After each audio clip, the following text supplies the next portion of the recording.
አትቀልጂ የምርሽም እወድሻለሁ ብለኸኛል አንቺ የምትፈልገው ነገር ሁሉ አረግልሻለሁ አላልከኝ እኔ የምፈልገው ደግሞ ጓደኛዬ በጣም ወዳፍ ጓደኛዬ ጋር በቃ የሷ ያንተ ሚስት ሁለተኛ ሚስት እንድትሆን ፈልጋለሁ ሰው ማለት ነው አግባት እየቀለድኩ አይደለም ሲሪየስ አሰላሙ አለይኩም ወራህመቱላሂ ወበረካቱ ዲ ቻናላችን ቤተሰቦች እንዴት ናችሁልን ዛሬ በአዲስ ቪዲዮ መጥቻለሁ ለዛሬ ይዤላችሁ የመጣሁት ቪዲዮ እጅግ በጣም አነጋጋሪ የሆነ ቪዲዮ ነው ወንዶች የሚወዱት ሴቶች ደግሞ ብዙ ጊዜ የማይመቻቸው ኢሹ ነው ስለ ሁለት ሚስት አንዲት እህታችን እንግዲህ ሁለተኛ ሚስት ጓደኛዬን ካልዳርኩ ብላ ባሏን እያስጨነቀች ትገኛለች እሱ ቪዲዮ እስከመጨረሻው ድረስ የምትከታተሉ ከሆነ የምታዩው ነው የሚሆነው ሌሎች ምርጥና አስተማሪ ቪዲዮዎች አሉ ታዲያ ቪዲዮ እንደተለመደው ሁላችሁም ላይክ በማድረግ እንድትጀምሩ ጋብዛለሁ ይህ ቪዲዮ እንዲዳረስ ደግሞ ሼር አድርጉ ለዚህ ቻናል አዲስ ከሆናችሁ ሰብስክራይብ አድርጉ የደወል ምልክቷን ይጫኑ ቶሎ ቪዲዮ ወደ እናንተ እንዲደርስ ማለት ነው በቀጥታ ወደ ቪዲዮ አላህዬ አሁን ይሄንን ቪዲዮ ያየው ላለው ሰው ምኞቱን ህልሙን አሳካለት ኑሮውን ቀላል አድርግለት ደስተኛ አድርገው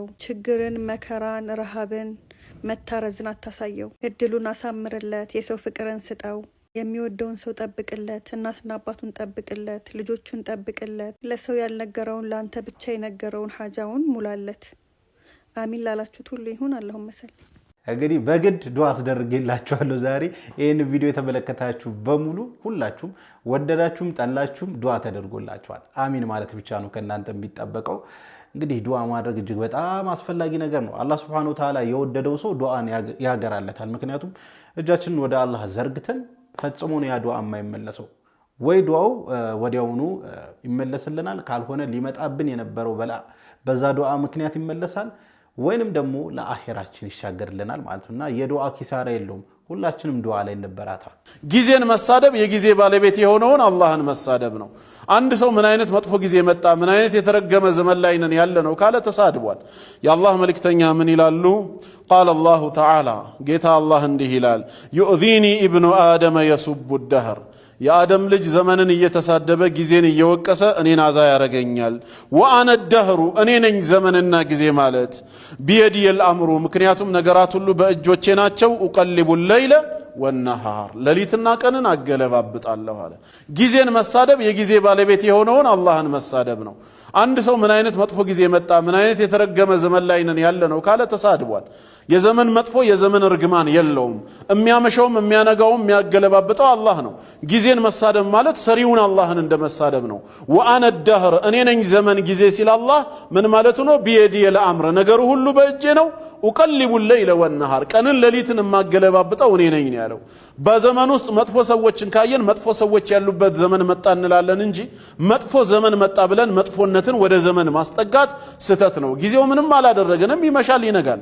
በጊዜው ውስጥ ግን ምን ገለባበጠው እኛ ነን ትላንት ጥሩ ሰው የነበርነው ዛሬ ክፉል እንሆን እንችላለን ነገ ተውበት አድርገን ልንመለስ እንችላለን የትላንቱ ቀን ግን ዛሬም ነገም ነው እየመሸ እየነጋ ነው በእኛ ህይወት ውስጥ ጊዜ ተጽዕኖ አሳርፎብን ጥሩ የነበርነውን መጥፎ አላረገንም ወይ መጥፎ ሰዎችን ጥሩ አላረገም ስለዚህ ጊዜን መሳደብ የጊዜን ባለቤት አላህን መሳደብ ነው ያያችሁት ህንጻ ባያምራችሁ የህንጻው አሰራር ቢያስቀይም ህንጻውን አትተቹትም መሐንዲሱን ወይ አርኪቴክቸሩን ነው አይደል ምን ነቅፈው ምን አይነት ደካማ መሐንዲስ ነው እንደዚህ አይነት ህንጻ የሚሰራው ልትሉ ትችላላችሁ ህንጻውን መስደብ በተዘዋዋሪ መሐንዲሱን መናገር ነው ጊዜን መስደብ ጊዜን የሚያገለባብጠውን ጌታ አላህን መሳደብ ስለሆነ አዛ ማድረግ ነው አላህን ማወክ ነው እንጠንቀቅ ጊዜን ከመሳደብ ምናልባት ዛሬ መጥፎ ሰዎች የበዙበት ዘመን ላይ ነን ትክክል ነው ድሮ ጥሩ ሰዎች በዝተው ነበር ነገር ግን የድሮውም ጊዜ ነው የዛሬውም ጊዜ ነው ነውሩ እኛ ላይ እንጂ ጊዜ ላይ አይደለም ለማለት ነው አላህ በሰማነው ተጠቃሚ አድርገን አሚን ኡስታዘና እውነት ነው ወላሂ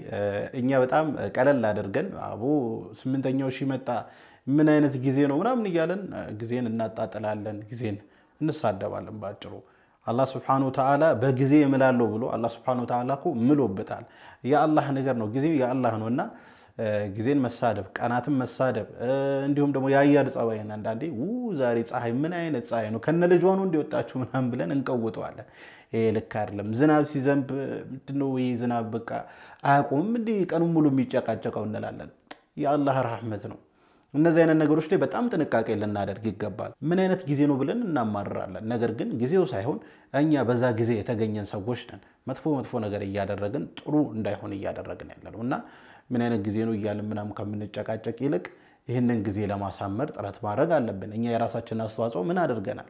እኛ እኮ ነው ክፋትን እያስፋፋን ያለነው። እኛ መልካም ብንሆን እኛ ጥሩ ብንሆን ኖሮ አቤት ምን አይነት ጊዜ ነው ብለን አናማረርም ነበር። እኛ ራሳችን እንለውጥ ጊዜን እንዲሁም ደግሞ አላህ Subhanahu Wa Ta'ala የሱ ረህመት በሆኑ ጉዳዮች ላይ እንጠንቀቅ አደራ። ሁሉ ነገር ጠፍቶብህ የሚረዳህ አተ ብቻን በመተውንበት ጊዜ ይላል አላህ ሁናሊከ አልወላየቱ ሊላሂ الحق እውነተኛ ወዳጅነት ከአላህ ውጪ የትም አታገኝም ይላል። ከአላህ ውጪ እውነተኛ ወዳጅነት ከየትም አታገኝም። ባለስልጣን ቢሆን ባለሀብት ቢሆን ታዋቂ ሰው ቢሆን የተማረ ቢሆን አላህ መያዝ ሲጀምር ከአላህ ውጪ ላንተ ወልየትም የለም ማንም አያስጥልህም ማንም ሁናሊከ الولاية لله الحق هو خير ثوابا መልካምን ምንዳ በመስጠት እኮ አላህ እጅጉን የበለጠ ነው። ይህ ሰው ተውበት አድርጎ ወደ አላህ ተመልሷል። አላህ በተውበት አድርጎ በመመለሱ ንብረቱ መለስኩለት አላለንም። ተውበት አድርገሃል ማለት የትላንቱ ነገር ሁሉ ይመለስልሃል ማለትም አይደለም። እንደዛ አታስብ። ሊመለስ ይችላል ላይመለስም ይችላል። አንተ ግን ዛሬ አዲስ ማንነት ለብሰሃል። እሱም የተውበት ማዕረግ ነው፣ የተውበት ልብስ ነው። አረ ውዶቼ በጣም እኛ ኢስቲግፋር መጠየቅ አለብን በየሰከንዱ። በጣም እኮ አላህ ላይ ያጠፋንበት ነው። መኩራት ያለበት እሱ ሆኖ በሱ ንብረት እኛ ያዙልቀቁ ይያልን ነው።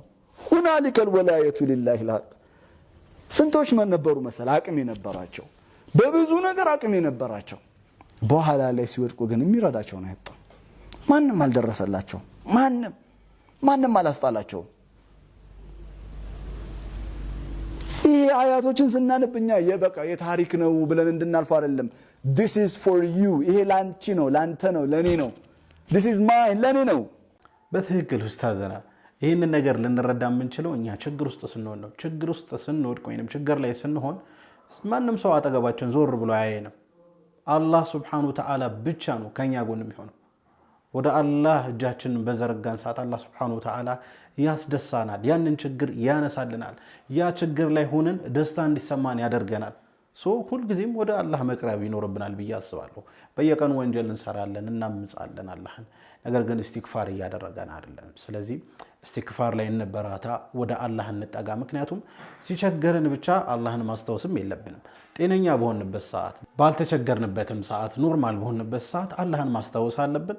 እንዲሁም ለወንጀሎቻችን ደግሞ ኢስቲግፋር ማድረግ አለብን ብዬ አስባለሁ። ሚስቱን ጂን ይዟታል ተባለና ባል ያስቀራባት የሆኑ ሼህ ጋር ይዟት ሄደ። ሼሁም ትንሽ እንደቀሩባት ጂኑ መናገር ጀመረ። ለመውጣት ዝግጁ ነኝ፣ ነገር ግን መስፈርት አለኝ አላቸው። ለአንዳች መስፈርት በግድህ ትወጣታለህ አሉት። ጂኑ ግን በጭራሽ አልወጣም በማለት እምቢ አለ። በመጨረሻ እሺ ተናገር መስፈርትህ ምንድነው ብለው ጠየቁት። ጂኑም እንዲህ አለ፣ እዚህ ከወጣው ቀጥታ ወደ በኋላው እንድገባ ይፈቀድልኝ አላቸው። ቀድሞውኑ ሲፈራ ወደ ሩቃ ቤት የሄደው ባሏ ውስጡ በፍርሃት ተሸበረ። በፍጹም ወደሱ የመግባት መብት በጭራሽ የለህም አሉት። ግን ትንሽ ካሰላሰሉ በኋላ ወደ ባልየው መግባት እንደፈለገ ጠየቁት። ጂኑም መለሰ፣ እሱ የኛ ተመሳሳይ ነው፣ ሰላት አይሰግድም፣ ስለዚህ ባሏ የኛ ማረፊያ መሆን አለበት አላቸው። ሼሁም ወደ ባልየው ዞሮ አንተ ሙስሊም ሆነ ሰላት አትሰግድም እንዲህ ብለው ጠየቁት። ባልየው መረ ሰግዳለሁ አለ እየተደናበረ። በል አሁን ከሷ በፍጥነት ውጣ፣ እሱን ግን እዛው ቤታቸው አካባቢ ሆነ በቅርበት ተከታተለው። በእርግጥ ይሄ ሰው አንተ እንዳልከው ሰላት የማይሰግድ ከሆነ እንደፈለክ እንድታሰቃየው ፍቅጄልሃለሁ አሉት።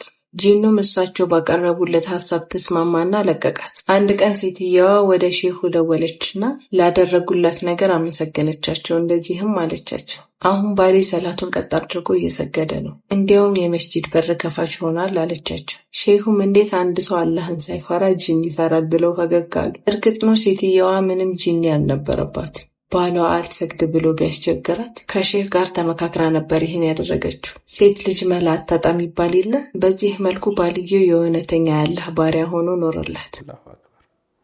አላሁ አክበር። እውነት ነው። ሴት ልጅ እጅግ በጣም ብልሃተኛ ነች። በጣም አንድ ሰው መቀየር ካሰበች በቀላሉ ብልሃቷን ተጠቅማ እንዴት መቀየር እንደምትችል ይሄ ታሪክ ማሳያ ነውና ጥሩ ሚስት እንግዲህ እንደዚህ ነው።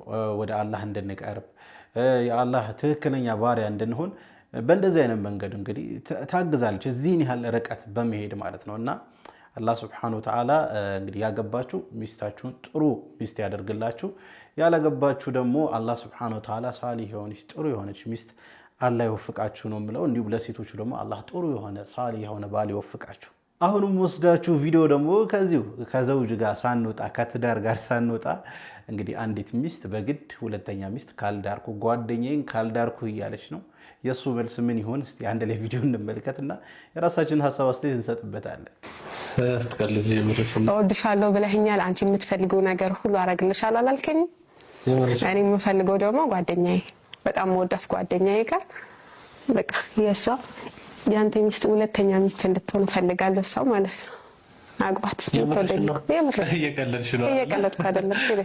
ሲሪየስ የምርሽ ነው? እንደዚህ አይነት ቀልድ አለ?